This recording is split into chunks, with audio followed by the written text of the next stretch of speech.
Akşam üzeri hava soğudu. Sabah şort tişörtleydim. Şimdi uzunları giydim güzel. Mevsim geçişlerinde gündüzler sıcak fakat geceler serin oluyor. Aklınızda olsun. Şu sıcak suyun devrilmesine karşı da şöyle yapayım da ne olur ne olmaz. Bir önceki kaldığım yer şurası, şu koy var ya, onun diğer tarafı. Ne bileyim ya, işte orada bir yerde kaldım. Burası güzel, harika bir yer. Orada çeşme var hemen. Bu çeşmeyi de sonradan gördüm. Akmıyor zannediyorum ama akıyor.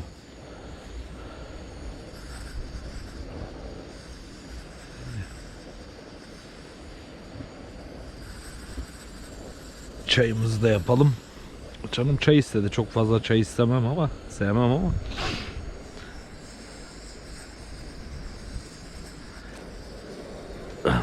Yastık getirmeye üşendim. Bunu da arkama attım.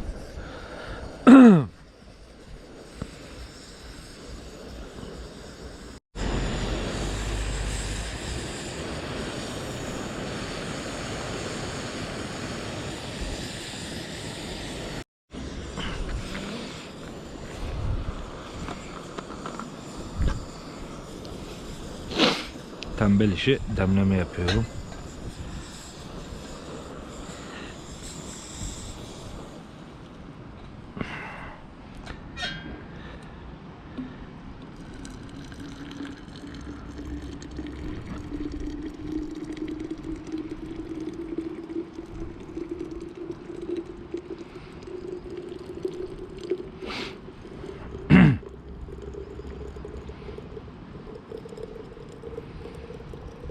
Misafir gelir diye biraz fazla yaptım. Bazen duruyorlar.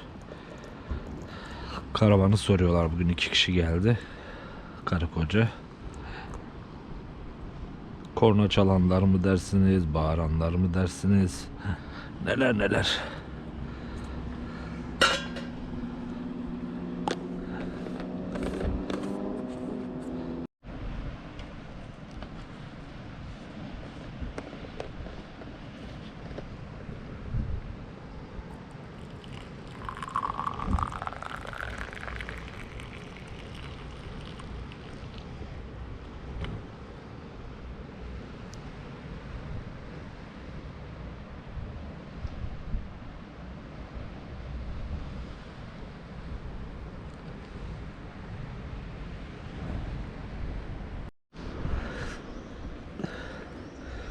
Arkadaşlar benim o 10 gün kaldığım yer hemen şu ağacın arka tarafında görünüyor.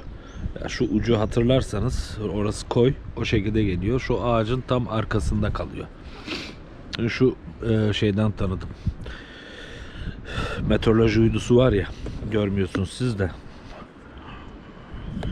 Anam sıcak. Biraz ekleyeyim, çabuk soğuyor. Şunlar büyük ihtimalle 5 adalar. Gelidonya Feneri'ne gitmiştik. Hemen şu uçta zaten Gelidonya Feneri. Akşam büyük ihtimalle onun ışıklarını göreceğim. Eğer görürsem çekip yayınlayacağım. Huzurlu bir ortam.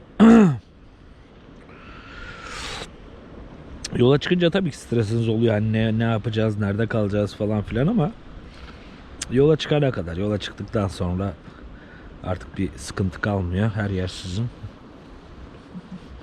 Yürüyenler de çok var burada.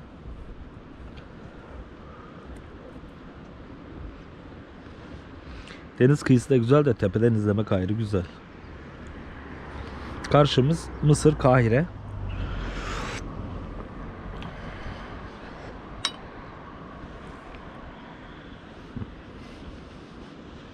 Tam şu dağın arkasından doğuyor güneş. Görürsünüz tam şuradan batıyor. Böyle çapraz giderseniz direkt Suriye, işte Ürdün, İsrail, o şekilde devam ediyor. Artık haritacı olduk. Yani yönümü hesap edebiliyorum. Açığa çıkınca dalgalar da fazlalaştı. Orası demek koy olduğu için havuz gibiydi. Hava bugün hep kapalıydı. Ya kapalı derken kapalı ama nem de var havada.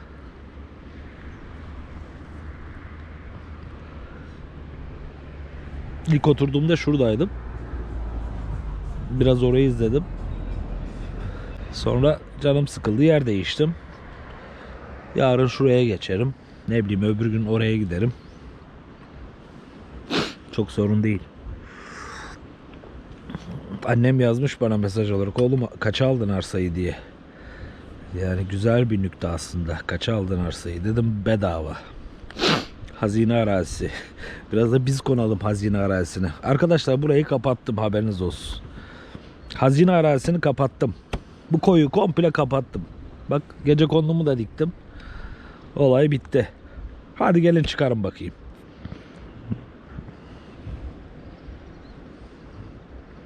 Ya. Burayı parayla kapatsam ne olacak?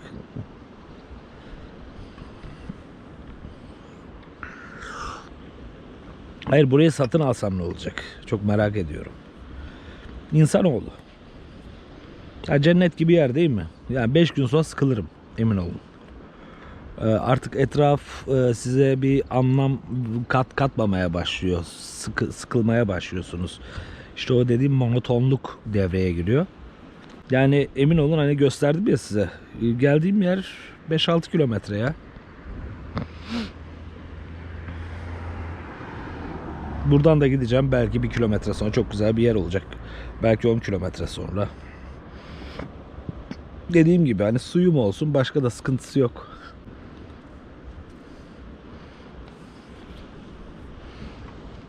Deniz dalgalı, yani en az 1,5 metre dalga var.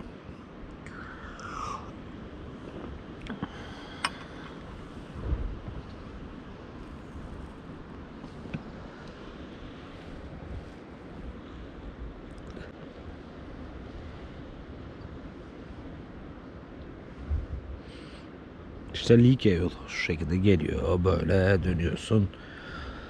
Gelidonya falan oradan sola. Yani bütün aslında Ege'yi adım adım gezeceğiz kısmet olursa 6 ay boyunca, havalar soğuyana kadar. Havalar soğuyunca da artık ikametim olan Alanya'ya döneceğim. Bu 3-4 ay kışı geçireceğim çünkü kışın tadı olmuyor. Bakmayın siz yani tamam böyle 10 günde bir, haftada bir güzel havalarda 2-3 günlüğüne çıkarım da sürekli olmuyor. Çünkü karavan içine hapsoluyorsun. Soğuk oluyor. Tamam içerisi sıcak olabilir de. Ya da işte şansıma bu sene çok soğuk oldu. Belki de o beni yanılttı. Çünkü geçen seneler Alanya, Antalya bahar havası gibiydi. Ocak, Şubat ayında dışarıda kahvaltı yaptığımızı hatırlıyorum. Hep güneş olduğunu hatırlıyorum. Hatta şöyle bir laf vardır. 300 gün güneştir. 365 gün 300 günü güneş ve sıcaktır diye. Bu sene gözümü korkuttu, bilmiyorum. Sezonu erken açtım ben. Gazipaşa'da kaldım işte. Akşamları çok soğuk yapıyordu.